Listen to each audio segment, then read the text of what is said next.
evolution versus creation and natural selection and those principles. And I find that's a much better lens to look at the world. Original view believes for sure. that So if there's a beginning, is there a beginner? That's the question. And who is that beginner? No, but why is it Christ? It has to be. That all of this happened by accident. We're all here now. And so I actually think the designing argument is far more rational, because you look at how we're built, you look at the trillions of chromosomes within us, how our body works, the DNA sequencing. It's hard to believe all that is an act of the dice. This college student brings up the idea of natural selection, and I would say natural selection is one of the most dangerous viewpoints, and we're going to get into that. So make sure to watch till the end, because I have a Bible verse that will tie all of this together. Let's get into it. The topic I want to raise is about like evolution versus creation. So it's not as political, but it certainly has political implications. And for reference, I was raised Catholic, and it never really resonated with me. It always felt a little overbearing, and I could never find like truth in a Catholic or a Christian worldview. And I started just like reading books and listening to podcasts that talk a lot about evolution and natural selection and those principles. And I find that's a much better lens to look at the world. Like, for instance, you talk about like a meritocracy. All that is natural selection. Like the cream rises to the top. I mean, it's apparent in so many fields. Like, look around at all these beautiful buildings. That comes from architecture. Like, the good ideas stick, the bad ideas fall out of the gene pool. And I want to know why, like, your thoughts on natural selection, so and why it doesn't apply to humans. This is not a topic I know the best, but I have strong opinions on. So you have to understand I'm not as literate as I should be. But I'm a strict creationist, but that's fine. But there's spectrums on creationism and evolution. So do you acknowledge that maybe God created the evolution as a shepherded evolution throughout time? Because that's a nuanced opinion. I acknowledge that there's a distinct beginning to the universe. Okay, Like Albert Einstein, for instance, against his original view, believed for sure. that So if there's a beginning, is there a beginner? That's the question. And who is that beginner? No, but why is it but Christ? it has to be, right? Because the laws of logic. Okay, great. So then there is that beginner is God, or the idea of God, right? And so then we as creationists believe the universe has a beginning, end point, right? A beginning point and an end point. Yep. We believe it's God. I could walk you through why I believe that in the shortest period of time. But as far as creation, evolution hinges on far more faith than creation. To believe that the way that we are currently composed and having species change is an act of faith. Now, Darwin was more of an adaptionist than an evolutionist, in the sense that he proved adaptation, but he did not prove evolution. He theorized evolution. He could be right. Oh, I don't think he is. But he through his finches, he wrote that, yes, animals or birds will adjust to the environment of which they are in. We do not have any evidence, nor can you. You can guess in the fossil record of actual species change. Does that make sense? Yep. There's a lot of like psychological things too in humans. Like, one example I'll bring up is, I mean, would you say as a general rule of thumb, like women are the sexual gatekeepers and men are the sexual pursuers? Yeah.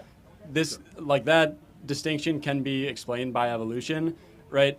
A female's eggs in her body is a finite resource, whereas a man's sperm is basically infinite, meaning the woman has to protect. There's more of a cost when she has to raise a baby. But maybe God made it that way, right? There has to be a beginning to the universe, and the most logical thing is to believe that God created it. You have to have a lot of faith, obviously, to believe in a God, but you have to have a lot of faith to believe that there isn't a God, to believe somehow that all of this happened by accident. We're all here now.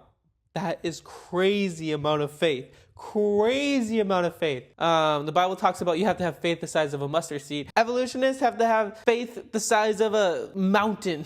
Yeah, I definitely don't think we're evolved from monkeys. I think there's adaptation. That's what you can prove, but that doesn't mean that we evolved from monkeys. I don't see that's the case at all. You can see in our DNA, we have so much amazing coding going on within our DNA itself that is super complex, and you can see it's really similar to anyone who would design and code a computer. And there was a creator behind the computer. Oh my goodness. Natural selection is super dangerous, because when you think about it, all right, the survival of the fittest, who's stronger, who's greater, and when you start thinking about which race is stronger than the other, you can just get rid of them. Let's get rid of all the weak people, all the people who have birth defects, who have problems. Let's just get rid of them, because that's the survival of the fittest. Whoever's the strongest is going to survive. We want to adapt and become stronger. That's dangerous.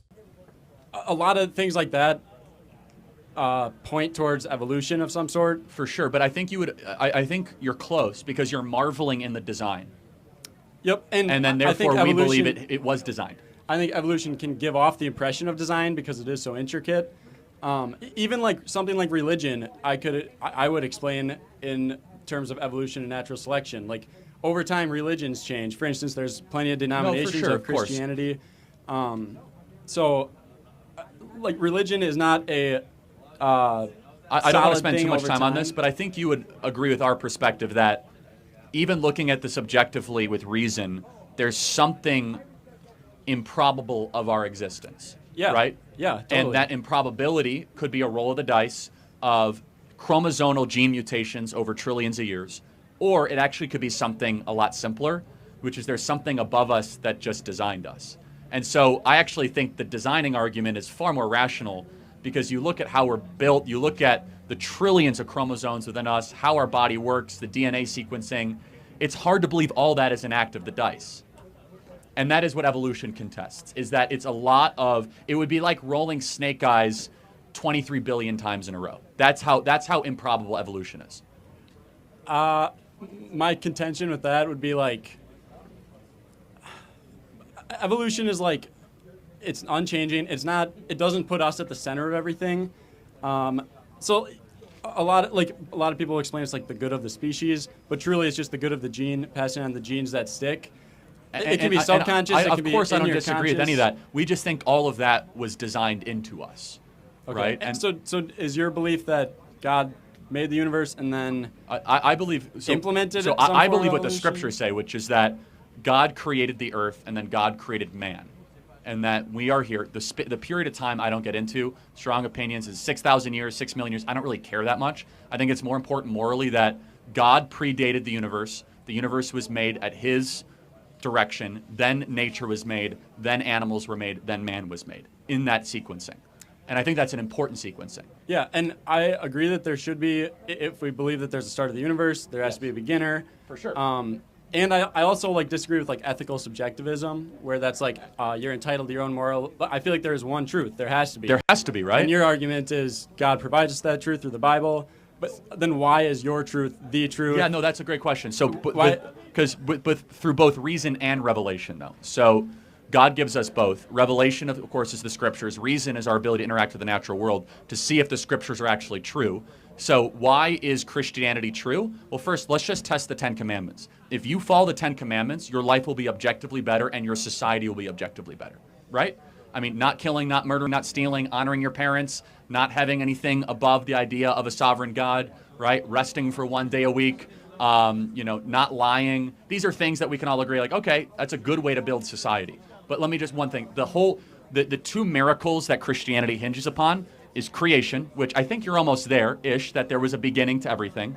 In the beginning, God created the heaven and the earth. And then the resurrection. And the resurrection is the greatest, most documented miracle in human history. And we believe, of course, it to be true. It defies every other historical explanation. So in order for an atheist to be able to wrestle with the resurrection, you must answer, who is Jesus Christ? Okay, what happened to his body? Why did all of his followers die a death voluntarily afterwards? Why were all the original witnesses women, which in the old world you never would have had women witnesses, right? A lot of misogyny back then.